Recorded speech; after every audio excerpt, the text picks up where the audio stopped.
जय महाराष्ट्र मित्रांनो, welcome to day 34 blog. आज काय खास नाही. काल आपण ओनरला कॉल केला होता म्हणजे गॅस सिलेंडर बुक करायला, कारण त्यांच्या नावावर आहे, संपला होता. ते म्हणे ठीक आहे म्हणे मंडेला भेटून जाईल. तर मग आज आहे सोमवार, म्हटलं आज येणार आहे हे टाकी. ते म्हणे मग कसं करायचं म्हणलं, आता आम्ही राहत नाही दिवसभर, आता टाकी कशी आणणार. ते म्हणे तू एक काम कर, दरवाजा बाहेर ठेवून जाय, त्याला सांगतो मी तू घेऊन आणि दुसरी भरून ठेवील. म्हणलं ठीक आहे चालेल. त्याच्यात आपला एक मित्र आहे, तो येणार होता. तिने माझ्या रूमला गाडी लावली होती, म्हणजे 2-3 दिवस आधी त्याला घरी जायचं होतं, कारण आपल्या रूमच्या शेजारी बस स्टॉप थांबत आहे. मग तो आज आला होता. मग आम्ही काय सोबत निघलो, म्हणलं चला कंपनीत जाऊ. तो माझ्या रूमला थांबलो, सकाळी आला होता तो 6:30 वाजता आला होता. मग फ्रेश बीश झाला रूमला, आम्ही निघलो गाडीवर गेलो. पण पस्तावा झाला, म्हणलं जायला आता अवघड आहे. मकर धूळ तोंडाला चिटकायला लागली, पोल्युशनची हवा, मरणाचा घाण वासायचा ते केमिकलचा.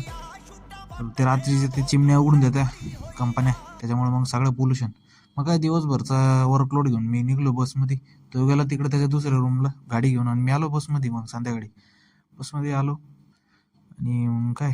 आणि मग काय आपले तुम्ही कोणी ब्लॉग बघत आहे पण सबस्क्राईब कोणी करत नाही आपल्या चॅनलला. मराठी माणसाला कोणी सपोर्ट करत नाही. मग आलो तर एक रॅली निघली होती त्यांची, म्हणजे कार्यालयाचं उद्घाटन होतं, जनसंपर्क कार्यालयाचं. मग ते बघितले, थोडं लय गर्दी होती म्हणून आलो. तर बघितलं तर टाकी रिकामीच होती, तो काय आलाच नाही. मग लगेच ओनरला कॉल केला आल्यावर, बॅग बिग ठेवून. म्हणलो दादा ते काय आलाच नाही, म्हणलो तो गॅसवाला घेऊन सिलेंडर. ते म्हणे अरे थांब म्हणे, मग त्याला कॉल करतो, एक तर उद्या येईल म्हणे तो. ठीक आहे, मग आता काय करू शकत नाही त्याला. म्हटलं उद्या परत गॅसची टाकी बाहेर ठेवून देऊ. आणि मग मी आवरून लगेच फ्रेश होऊन लगेच लॅपटॉप घेऊन बसलो, कारण कंपनीचं काम पूर्ण झालं नव्हतं. आणि जेवायला परत बाहेर जावं लागलं. मग कसं बाहेर निघून खाऊन आलो थोडंसं बाहेरून. घ्यावं झोपून.